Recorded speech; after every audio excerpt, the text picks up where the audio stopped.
Hello, everyone. Welcome to the Newsbrowse News broadcast. An experimental pill, daraxonrasib, has shown promising results in extending the lives of individuals with advanced pancreatic cancer, a breakthrough reported by researchers and shared by the Canadian press. This novel drug specifically targets and blocks a mutated protein, KRIAs, which drives tumor growth in over 90% of pancreatic cancer cases and has long been considered undruggable. In a study of 500 patients whose metastatic cancer no longer responded to previous chemotherapy, those taking daraxonrasib lived for a median of 13.2 months, nearly double the 6.7 months for those on chemotherapy. This marks the first time a drug has demonstrated such a substantial advantage over traditional chemotherapy for this notoriously deadly disease. Patients on daraxonrasib also experienced fewer severe side effects, less pain, and a better quality of life.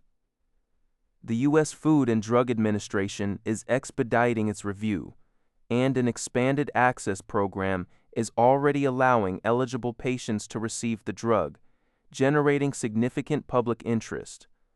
Researchers plan to explore its use earlier in the disease progression, potentially enabling more patients to qualify for surgery. According to the Canadian press, lawyer Michael Rosenberg, who represented 260 First Nations in a 2021 class action lawsuit against Ottawa, states his clients have yet to be consulted on the promised clean drinking water legislation. The lawsuit settlement explicitly directed the federal government to collaborate with First Nations on developing this legislation. Rosenberg expressed frustration that Indigenous Services Minister Mandy Gold-Masty's office has not provided a draft bill, warning that his clients are prepared to return to court if the legislation isn't tabled before Parliament's summer recess on June 19th, or if it fails to meet the agreed-upon standards for water quality and funding. Despite government assurances, the lack of engagement continues to be a point of contention for First Nations, who face 40 long-term drinking water advisories across 38 communities.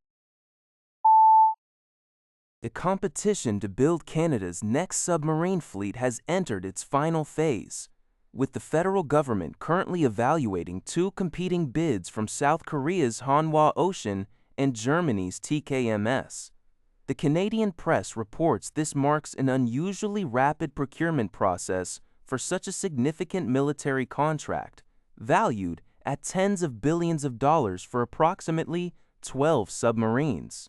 Prime Minister Mark Carney's administration is prioritizing domestic economic benefits from the deal. Hanwha is promising swift delivery, with 4 submarines by 2034 and subsequent annual deliveries, along with substantial economic opportunities. TKMS, emphasizing NATO interoperability and its extensive industry experience, has also accelerated its delivery timeline and announced considerable economic activity and job creation projections. Canada's current Victoria-class submarine fleet is aging and is expected to be decommissioned by 2035, underscoring the urgency of this procurement. The Canadian press reports a dramatic surge in cargo theft across North America, driven by the booming demand for artificial intelligence infrastructure. According to risk assessment firm Veris CargoNet, losses from supply chain crime in Canada and the U.S. jumped 60% last year to nearly 790 mined ace by the per status. Toddlers dollar copper and electronics destined for AI data centers, often employing AI-powered tactics themselves. These sophisticated methods include using generative AI for large-scale phishing campaigns to gain access to transport company data and employee credentials.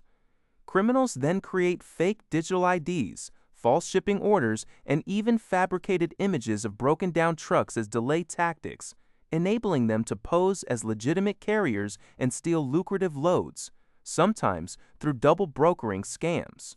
Canada ranks 12th globally in cargo theft, with Ontario being a major hotspot. These rising losses and increased security costs are ultimately passed on to consumers.